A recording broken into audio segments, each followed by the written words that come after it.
All right. It's Randy again with the Fish Files, and we're ready for another discussion with Heiko Bleher. And this one is going to be something that's pretty fascinating, I think, not just for hobbyists, but for anyone that has any appreciation for nature. We want to discuss some of the most unusual places where species can thrive. And you've heard about blind cave fish in the caves of Mexico, Estrianix mexicanus. We know about fish that live around lava vents coming out of the deep sea ocean and only there. Well, there's even some more unusual places right on the surface of our planet. Heiko's been there. In fact, that's his current passion, is to find fish in some of these amazing, weird places, species that cannot exist anywhere but these certain locations. So let's go on with the discussion. I've always been going to places where I was sure that no one ever done research in that area for ornamental fish or freshwater fishes. And I pretty much know and cover all the planet because I know almost all the 15 or so thousand freshwater species described. I have been going to such places practically all my life. But as you made the question, in the last 20 years or so, especially this century, I have gone back to do every time research in waterfalls, within waterfalls, globally. I mean, I just mentioned to you earlier, I was invited in Vietnam and they asked me where I want to go. And I told them that you have some amazing waterfalls.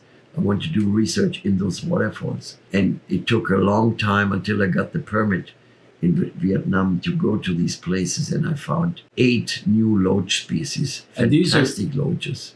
These are species that don't live above the waterfall or below the waterfall. They have to have that particular Yes, they only live within the waterfall. And this I found in many parts of the world. Last months ago in Angola and the months before in Argentina in the Cordilleras. I have these dear friends in Argentina where I gave many talks and we made biotope aquariums, and they asked me on the last expedition I'd done last year in Argentina, I said, when you come back, where do you want to go? And I showed them exactly where in Argentina no one had collected. And this was it, between 3,500 and 4,200 meters high in the Cordilleras border of Argentina with Bolivia. And they said, well, it's going to be very difficult. We need 4x4 to go up there. I said, okay, you arrange it and we go. And we went. We found some amazing new species. I had one friend who went all the way with me up there, and we went into waterfalls again. But don't get excited. These are species that will most likely never be seen in the aquarium hobby. That's true. But you know, I was just in China. I was very fortunate to meet one man. He specialized in breeding tetras. And he had some of the rarest tetras, many, actually 15 species he had, which I had discovered. And he was already breeding them. So I was very happy to see that. Now, was that like a sideline for him? He was a full line, like neon tetra breeder? Full line. Yeah, okay. Yeah, but he's not breeding neon tetra or cardinals. He breeds only tetras no one else breeds. Ah, okay. So that is his thing. Yes. And he, surprisingly, when I showed my discovery last November in the Amazon region, in a waterfall, another new tetra, who lives only vertically. Whoa. He lives, and I can only take him by rasping it from the rocks. Yeah. He saw the picture. He saw my finding. He said one of such tetras, because they belong to the family Charazidae. He said, I had, and I was breeding them under strong current. And this made me surprised very much. But he didn't know the name, only the generic name, which is known. So he found them somehow. He seemed to have connection to some of the exporters. Okay. And because the exporters in Colombia especially, and this is only in Colombia, they know me very, very well, and they know where I collect. So then I'm always very fortunate when I find a new species in an extreme collecting area And I know no one goes there to collect it, bring them back. The exporters living in that country, they try to follow my footsteps. I suggest it to them. I tell them what they have to do and how to do. I've done this globally, everywhere. Okay. You have at least about 8,000 different freshwater fish species I introduced, which I found, and then I told the people in the country to try to search for them. There are some species people will never see. You But have a many website with have. some of this. Yeah, on my website. Is it like Aquapress. www.heiko? No, it's just Aquapress, Uh-huh. name of my company, line in the middle, and then Bleher, my last name. Bleher. My name is only one, and you Google it and you would see tens of thousands of photos of Yeah. my discoveries and findings. So anyhow, this man in China, I was surprised. He was the first one in all the world I have seen who has had a success, but he said eventually he lost them. And actually these fishes, they live under such a current of water, such extreme, fast flowing, falling water. I mean, it's going to be very difficult for one to create. You an use aquarium your like shirt this. on electricity, just Yeah. driving the pumps for it. Oxygen, Fish. Yeah. They have 4 nostrils. Normally, fish have 2, no? But these, living in these waterfalls vertically, they have 4 nostrils. Wow. Well, what I'm also after all these years Uh-huh. is the small fishes. There's practically no one in the world who really cares about miniature fishes.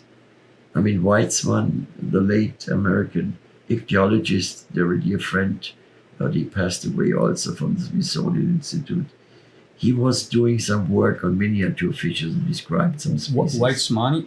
Weitzman, Once in a blue moon, yeah. I am able to bring in some Corridorus Weitzmani. Weitzmani, yes, Yeah, okay. named after So him. that's the man. Yeah, that's the man, exactly. But today, no more people around the globe checking on this or looking into it. I have been able to find at the border, Assam, this is in India, northeastern India, border with Bhutan, in crystal clear water, a total transparent fish that is maximum of between 1/4 and a half of an inch length.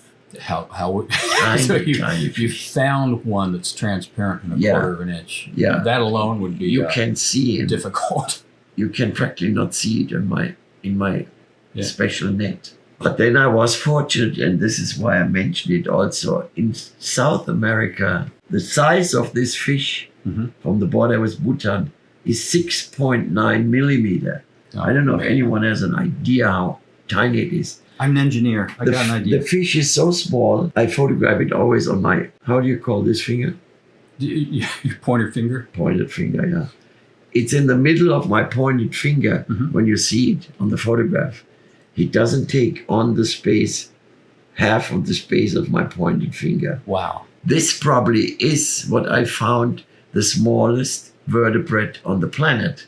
Yeah. I think the There's smallest nothing thing small. we sell is the time micro spider crab. This is like less than half the size of that thing. Yeah, but that's not a vertebrate. No. No, it's not.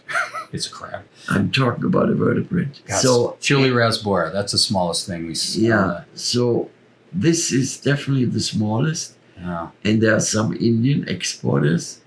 The genus name is known, is Danionella. The species is still not described, but Danionella has a few times. There are 4 or 5 species now known of this tiny fish. Most of them from India, and one is from Myanmar. And they have been in the hobby, but very short, brief time. We'll have to keep an eye out for those. Yeah, you have to get them from those who import fishes from Okay. from Calcutta or from Assam, and from India naturally. You know? Yeah, there's not a lot of species, so I don't see those very often. Yeah, there's a lot of species in my book. There's at least 1,000 species. I described. You need a better 500. exporter from Yes. that area then. Yeah, exactly. Now, how's the area they come from? Is it endangered in any way, or do you No, because it's a very fast-flowing clear water stream, and comes out of Bhutan. And Okay. Bhutan is actually very protected. Oh, very India good. naturally is a lot of destruction, pollution. It's terrible. But Bhutan, no. That's good. It's That's very good. But why I mentioned it, because for the first time last November, I found the smallest South American vertebrate in a remote area of Colombian Amazon in a very, very small creek. I was with a friend from Chile, a biologist. He followed me everywhere, very nice guy. I hope he's come with me on another expedition. He was very helpful. But I found a very, very small tetra, because the one from Bhutan, from the Indian fish, belongs to the family Cyprinidae. And this one here in South America belongs to the family Characidae. How's it compare in size to like a Weitzmani tetra? Less than half the size. Oh, wow. Yeah, the fish is 9 millimeter. You can also see it on my finger, on my photo. It disappears on my finger. But it's a very nice tetra, very beautiful. And I found male and female. The female was full of eggs, and the male was more darker colored. But both of them are so tiny small. And this was, as I said, in the area of the Amazon no one had collected before. I found in one small creek 25 new species. I wonder if these tetras are too small for a fancy shrimp tank. I think the shrimp. I don't know. Here in America, in Europe, it's very popular to have nano aquariums. It's popular here. It's been growing for the last 4 or 5 years. Those are perfect fishes for nano aquarium. All right, good. They should be imported frequently because they are. Haven't been offered them yet. They are a jewel for any nano aquarium. You don't want to stop looking at them because they're so exporters. interesting. If you're reading this or watching this, please offer them to us. I don't think anyone from Chile is going to be seeing this anytime soon, though. For nano aquariums, there should be much more fishes to be imported because they're such tiny beauties. Some of them are amazing, really amazing. I always photograph them. I show them in my magazines and my books and so on.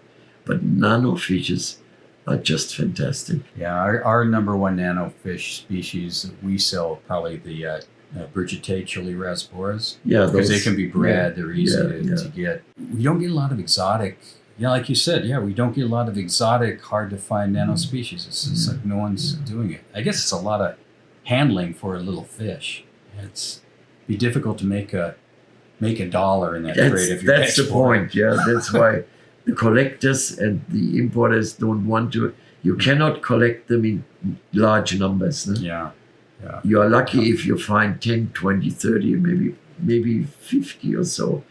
But you cannot collect them like most other fishes, hundreds. Yeah. And really make a dollar from it, Yeah, I'm envisioning this millionaire's nano tank market. Yeah, and the other pay point, $1,000. the other problem is, where do you find them? Yeah. It's so far. Well, they just follow you. Yeah, well, that's right. So we've learned about species in some incredible places, so incredible and so hostile that we'll never see them in our aquarium trade. It's just going to be too much money to recreate that particular environment. But I think some of the stuff is so fascinating that it's worth watching more. So Heiko does have a couple more episodes on the fish files. I hope you all come and see all of them, and also have a great week. And you'll have an even better week if you subscribe. Thanks a lot, and bye.